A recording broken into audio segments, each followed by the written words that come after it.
राम मंदिर घोटाळ्या प्रकरणात एफआयआर दाखल झालाय, चौकशी सुरू आहे. जे दोषी आहेत त्यांना अटक केली आणि त्यांच्याकडनं पैनापै वसूल केली जाईल.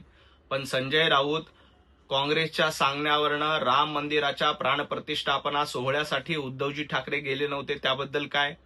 प्रभू रामचंद्रांचं अस्तित्व काँग्रेसने नाकारलं होतं, त्याबद्दल तुम्ही राहुल गांधींना जाब विचारणार आहात का? प्रभू रामचंद्र आणि राम सेतूच अस्तित्वात नाही असं सांगणारी काँग्रेस आणि त्यांच्या मांडीला मांडी लावून बसणारे तुम्ही, ज्या समाजवादी पार्टीने राम भक्तांच्या छाताडावर गोळ्या झाडून त्यांची हत्या केली, त्या समाजवादी पार्टीसोबत इंडी आघाडीमध्ये बसणारे संजय राऊत तुम्ही आहात. त्यामुळे आधी प्रभू रामचंद्रांची माफी मागा. तुम्ही भारतीय जनता पार्टीला विरोध करा, पण प्रभू रामचंद्रांना विरोध केला तर प्रभू रामचंद्रांच्या नादी त्यांच्या विरोधात जे जे गेले त्यांचं अस्तित्व संपवलं, रावणाचं अस्तित्व संपवलं. तुमच्यासारख्या रावणाचं अस्तित्व जनता संपवल्याशिवाय, प्रभू रामचंद्रांचे भक्त संपवल्याशिवाय राहणार नाहीत. पुण्यातील स्वागताच्या होर्डिंगवर कुणाचे फोटो आहेत आणि कुणाचे फोटो नाहीत हे शोधण्यापेक्षा भांडूपमध्ये तुम्ही तुमच्या भावाला खासदार करण्यासाठी जे होर्डिंग लावलेत, संजय राऊत त्याच्यावर कुणाकुणाचे फोटो आहेत? तुम्ही त्यातनं आदित्य ठाकरेंना वगळलंय, तुम्ही त्यातनं उद्धवजी ठाकरेंना वगळलंय, तुम्ही बाळासाहेब ठाकरेंचे फोटो तर घरात देखील लावत नाहीत.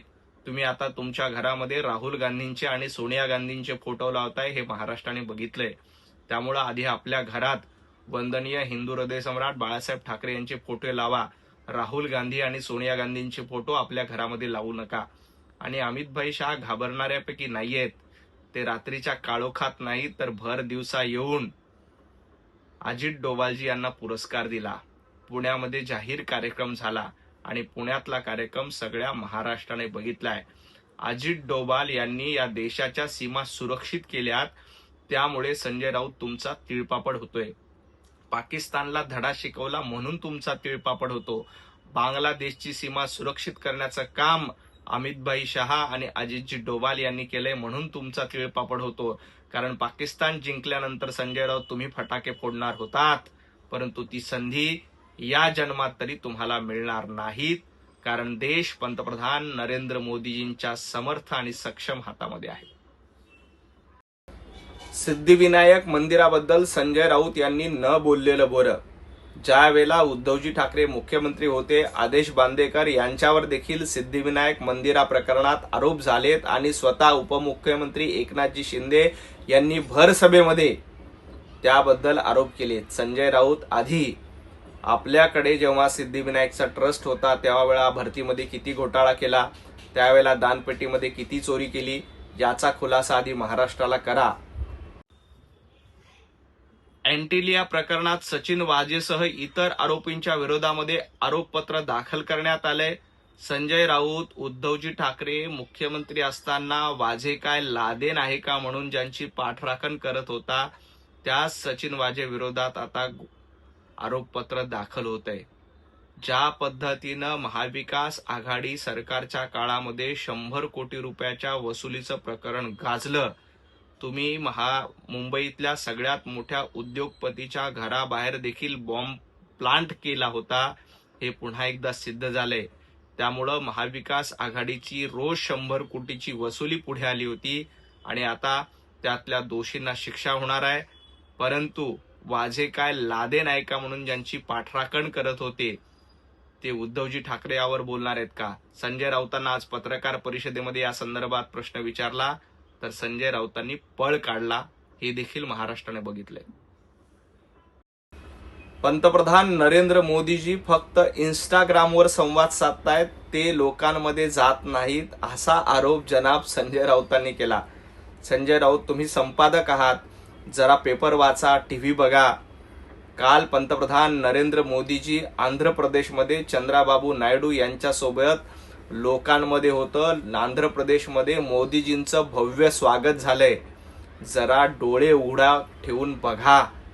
मोठ्या प्रमाणात आंध्र प्रदेशच्या लोकांनी पंतप्रधान नरेंद्र मोदीजींचं भव्य स्वागत केलंय. तुमच्यासारखे घरबसे मुख्यमंत्री किंवा घरबसे पंतप्रधान नरेंद्र मोदीजी नाहीत. उद्धवजी ठाकरे 2.5 वर्षात 2.5 दिवस मंत्रालयामध्ये आले होते. मोदीजींची ट्विटरची टाइमलाईन जाऊन बघा. काल आंध्र प्रदेशमध्ये मोदीजींचं भव्य स्वागत झालं. लाखोंच्या संख्येनं आंध्र प्रदेशमधले तरुण आणि आंध्र प्रदेशमधले नागरिक तिथं उपस्थित होते. तुमचे उद्धवजी ठाकरे कुठे आहेत? ते घरात बसलेले आहेत. 2.5 वर्ष जे घरात बसले होते त्यांनी पंतप्रधान नरेंद्र मोदीजींवर टीका करू नये. मोदीजी जनतेमध्ये देखील असतात आणि इंस्टाग्रामच्या माध्यमातून तरुणाईंशी आणि जेनजीशी संवाद देखील साधतायत. त्यामुळे हे दोन्ही काम समर्थपणे पंतप्रधान मोदीजी करतायत. तुमच्यासारखं घरात बसून कारभार चालवणं, कोमट पाणी प्या, फेसबुकवर लाईव्ह होऊन जनतेला शहाणपण शिकवा, हे मोदीजी करत नाहीत. मोदीजी जनतेमध्ये असतात आणि काल आंध्रमध्ये लाखो लोकांच्या उपस्थितीत मोदीजींची सभा झाली. अमित भाई पुण्यामध्ये लाखो लोकांच्या उपस्थितीत होते. तुमच्यासारखे मातोश्रीमध्ये बसून घोरकमडा म्हणून राहिलेले नाहीत. जनाब संजय राऊत यांना भांडूपमध्ये उभाटा गटाचा नगरसेवक ठरवण्याचा अधिकार नाही. भांडूपमध्ये संजय राऊत ज्या वॉर्डामध्ये राहतात तिथं भारतीय जनता पार्टीचा नगरसेवक वर्षानुवर्ष निवडून येतो आणि हे संजय राऊत महाराष्ट्राचे भारतीय जनता पार्टीचे मुख्यमंत्री कोण होणार हे ठरवत आहेत.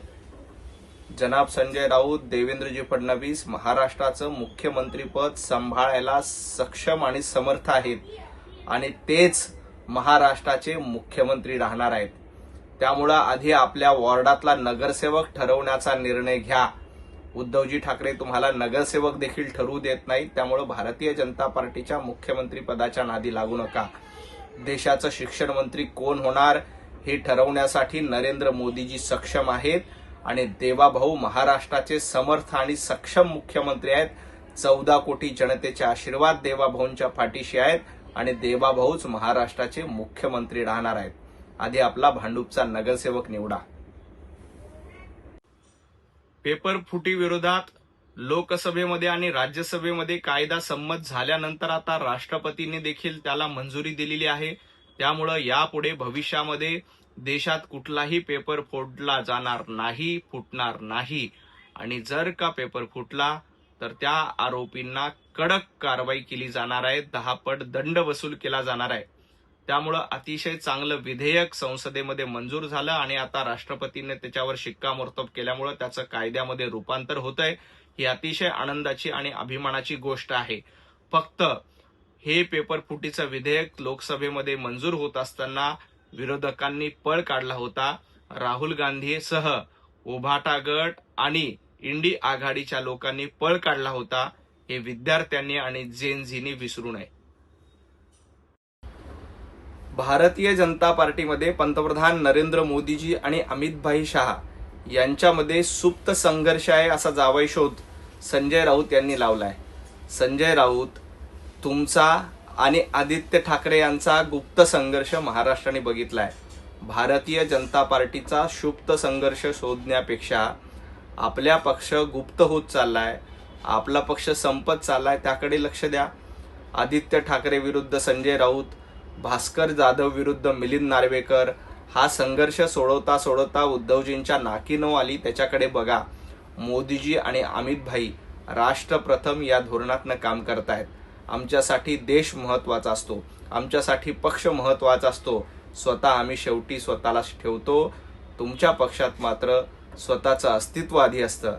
त्यामुळं संजय राऊत विरुद्ध आदित्य ठाकरे, मिलिंद नार्वेकर विरुद्ध भास्कर जाधव हा संघर्ष रोज महाराष्ट्र बघतोय. त्यामुळे विनाकारण भारतीय जनता पार्टीचा संघर्ष शोधण्यापेक्षा आपला पक्ष गुप्त होत चाललाय, त्या गुप्त होत असलेल्या पक्षाकडे लक्ष दिलं तर जरा बरं होईल. दिल्लीत बसून महाराष्ट्र चालवायचा ही परंपरा काँग्रेसमध्ये होती आणि आता तीच परंपरा उभाटा गटात सुरू आहे. तुमचे नवे मालक राहुल गांधी यांच्या सांगण्यावरनं तुम्ही आता उभाटा गटाचा पक्ष चालवतायत. उभाटा गटाचा बचत गट संजय राऊत तुम्ही चालवतायत. राहुल गांधी जसं सांगतील तसं बोलणार. सोनिया गांधी उद्धवजींना जे सांगतील ते आंदोलन करणार. काँग्रेसने सांगितलं कॉक्रोच जनता पार्टीला समर्थन द्या, उद्धवजी ठाकरे लगेच सगळं सोडून जंतर मंतरला निघाले.